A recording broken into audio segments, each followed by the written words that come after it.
Strategi operasi di lingkungan global.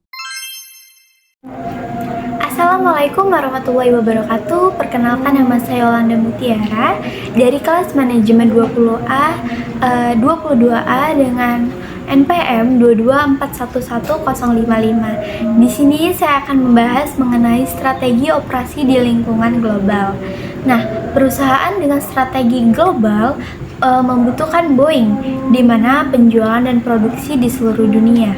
Nah, selanjutnya yaitu ada Benetton atau disebut Italy, yaitu memasok tokonya di seluruh dunia lebih cepat dari pesaingnya dengan meningkatkan fleksibilitas rancangan, produksi, dan distribusi. Yang kedua yaitu Sony, yaitu membeli komponen dari pemasok di Thailand, di Malaysia, dan seluruh dunia untuk merakit produk elektroniknya. Selanjutnya yaitu pandangan global mengenai operasi. Alasan operasi bisnis domestik menjadi internasional. Yang pertama yaitu tentu saja untuk mengurangi biaya, upah, pajak, tarif, dan lain-lain. Yang kedua yaitu memperbaiki rantai pasokan, supply chain. Yang ketiga yaitu menghasilkan barang dan pelayanan lebih baik. Yang keempat yaitu untuk memahami pasar. Yang kelima yaitu untuk belajar untuk memperbaiki operasi. Dan yang terakhir yaitu mendapatkan dan mempertahankan bakat global. Nah, untuk mengurangi biaya nih, yaitu ada di lokasi yang pertama. Di tempat asing dengan upah lebih rendah dapat membantu menurunkan biaya langsung dan tidak langsung. Selanjutnya memperbaiki rantai pasokan, supply chain, di mana kita menempatkan fasilitas di negara di mana sumber daya tertentu berada, yaitu ada di desain otomotif di California, produksi sepatu atletik di Cina, dan perusahaan pembuat parfum di Prancis. Selanjutnya yaitu menghasilkan barang dan pelayanan yang lebih baik, di mana karakteristik barang dan jasa dapat diukur objektif dan tidak terukur subjektif. Nah, antara lain yaitu on-time delivery, kepekaan budaya, dan yang terakhir peningkatan servis terhadap pelanggan. Yang selanjutnya ada memahami pasar, teman-teman, di mana adanya interaksi dengan pelanggan asing, pemasok, dan pesaing bisnis mengharuskan untuk mempelajari peluang barang dan jasa yang baru, di mana Eropa memimpin dalam inovasi telepon genggam dan sekarang Jepang memimpin dalam model telepon genggam juga. Nah, perusahaan-perusahaan mampu melayani pelanggan yang beragam dan memperlancar siklus produksi mereka sendiri. Belajar untuk memperbaiki operasi, gimana sih itu maksudnya? Yaitu kita bersikap terbuka terhadap datangnya ide-ide baru. Nah, di mana General Motor berpartner dengan perusahaan Jepang. Selanjutnya perbaikan alat tata letak dengan belajar dari kompetensi ergo bisnis masyarakat Skandinavia.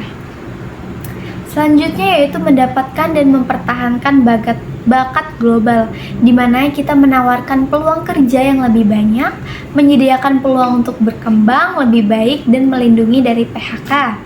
Memindahkan karyawan yang tidak dibutuhkan ke suatu lokasi yang lebih baik, dan yang terakhir insentif untuk orang-orang yang senang berpergian. Isu-isu budaya dan etis nih. Operasi global menggabungkan diferensi sosial dan budaya. Perbedaan perilaku yang tidak sesuai dengan budaya yaitu ada kasus suap, lingkungan, karya intelektual, pencurian, dan pekerja untuk anak-anak di bawah umur. Selanjutnya nih, mengembangkan misi dan strategi. Misi didefinisikan akan kemanakah organisasi perusahaan akan dijalankan.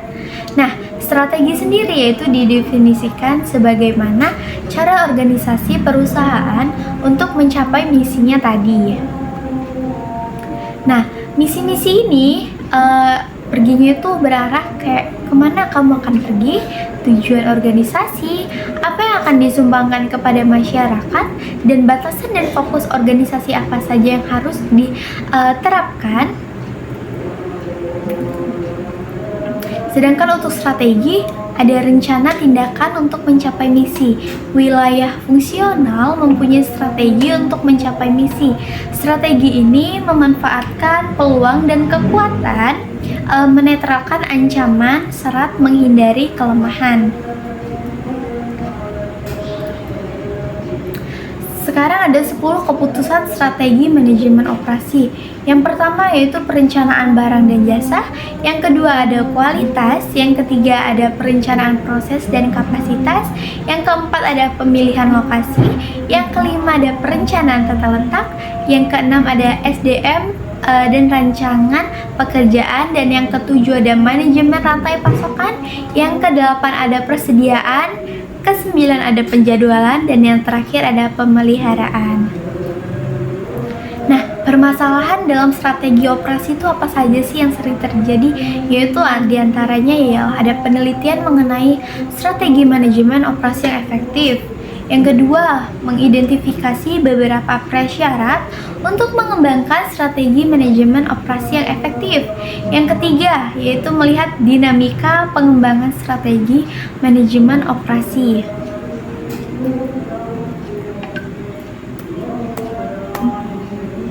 Nah, sedangkan untuk SWOT analisis yang akan kita analisis, idenya itu adalah yang pertama memaksimalkan peluang, yang kedua meminimalkan ancaman di lingkungan, yang ketiga memaksimalkan keunggulan, dan yang terakhir yaitu meminimalkan kelemahan dalam organisasi.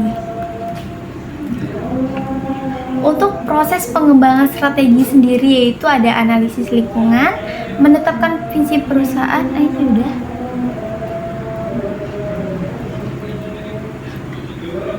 Baik, itu saja dari saya. Terima kasih. Wassalamualaikum warahmatullahi wabarakatuh.